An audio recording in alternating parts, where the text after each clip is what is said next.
There's a particular kind of person who can watch their whole world fall apart and never let their face move. We call that person strong. We hold them up as proof that philosophy actually works, that with enough discipline you can master anything life throws at you. I used to believe that too. But I want to ask you something today that might feel uncomfortable at first. What if some of what we call Stoic strength isn't strength at all? What if, in certain places, it's something closer to a very well-organized way of not feeling? Stoicism has had an extraordinary comeback in the last decade. Marcus Aurelius quotes are everywhere.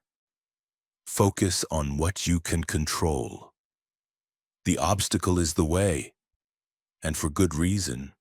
There's real wisdom in it, wisdom that has genuinely saved people from spiraling into anxiety and self-pity.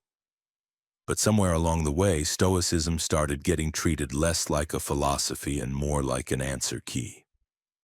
A framework so complete that questioning it feels almost like admitting weakness. I don't think that's fair to the Stoics, and I don't think it's fair to you. So today I want to walk through 5 places where I think Stoicism, for all its brilliance, quietly falls short. Not to tear it down, but because I think the real upgrade isn't rejecting it. It's growing past the parts of it we've outgrown. The first crack. Controlling your emotions can slide into simply not feeling them. The Stoics taught that we suffer not from events themselves, but from our judgments about those events.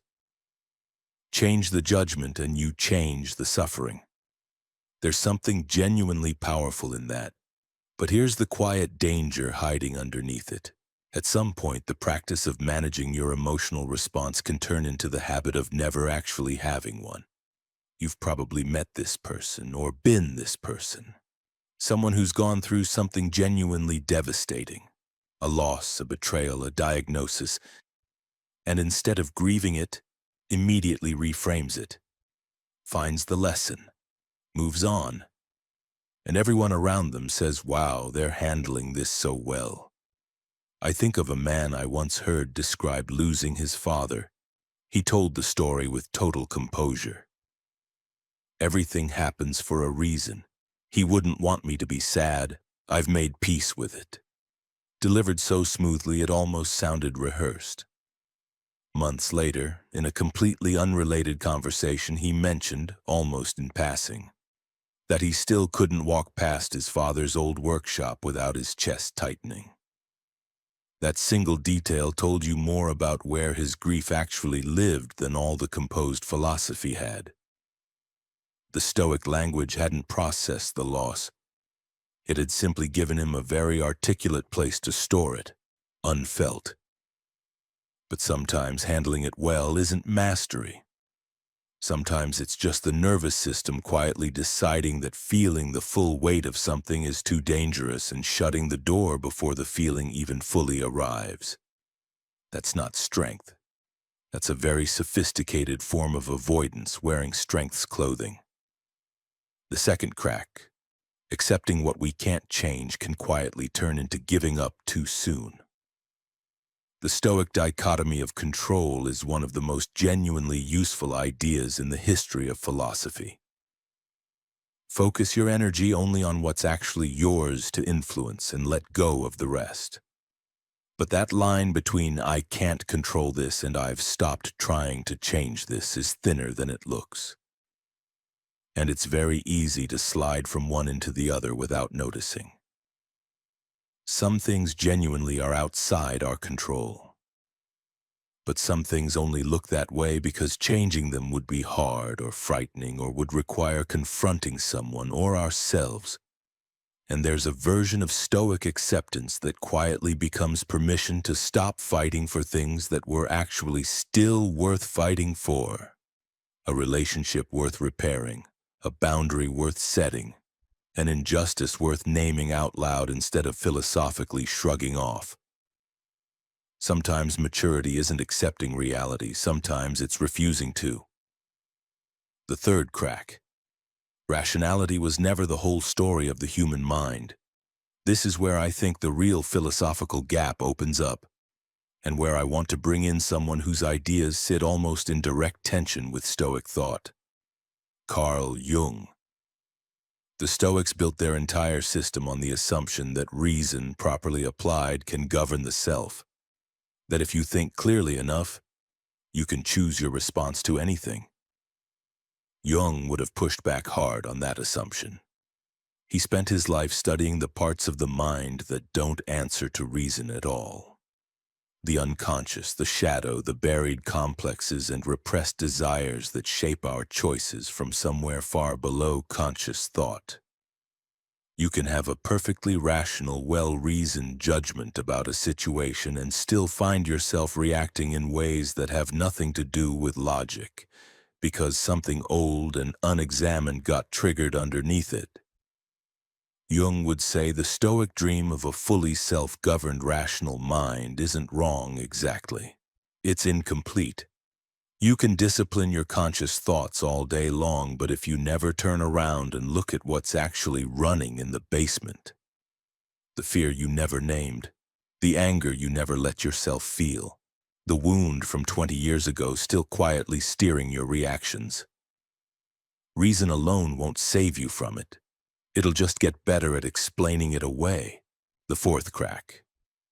Self-sufficiency taken far enough starts to look a lot like isolation. The Stoics prized inner independence, the idea that your peace shouldn't depend on external things, including uncomfortably other people. And there's real value in not being so fused to someone else's mood that you lose yourself entirely.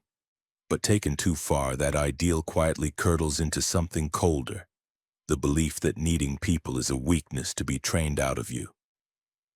Here's what actual psychology tells us that ancient philosophy occasionally missed. Attachment isn't a flaw in the human design. It's the design. We are wired from birth to need closeness, to be soothed by another nervous system, to be changed by love in ways that have nothing to do with rational choice.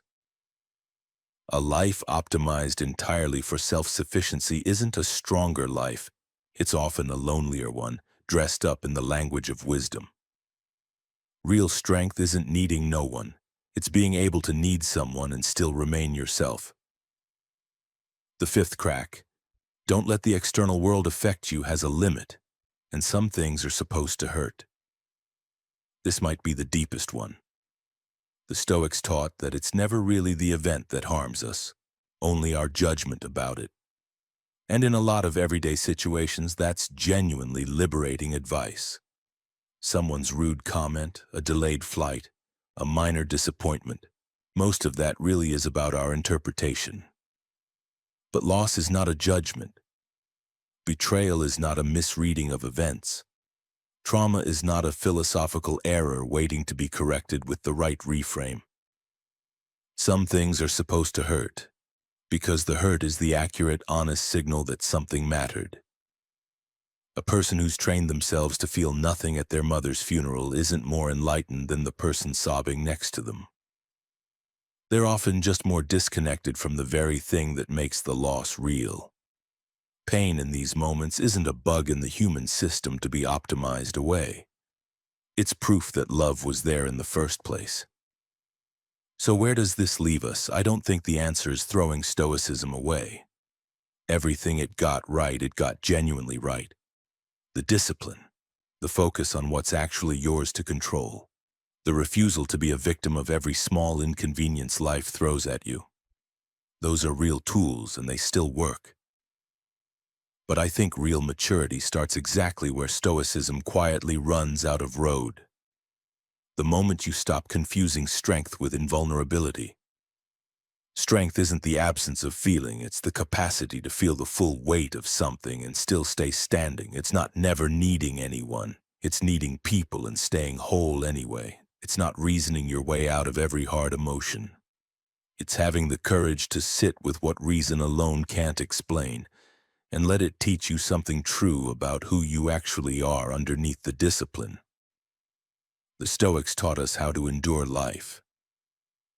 But enduring and actually living it all the way through were never quite the same thing, and maybe the next real step for any of us isn't becoming more unshakable. It's becoming honest enough to admit what still shakes us, and staying anyway.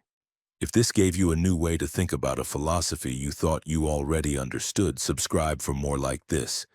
And I'd genuinely like to know in the comments, which of these 5 points landed hardest for you? And where do you personally draw the line between real acceptance and just giving up too soon?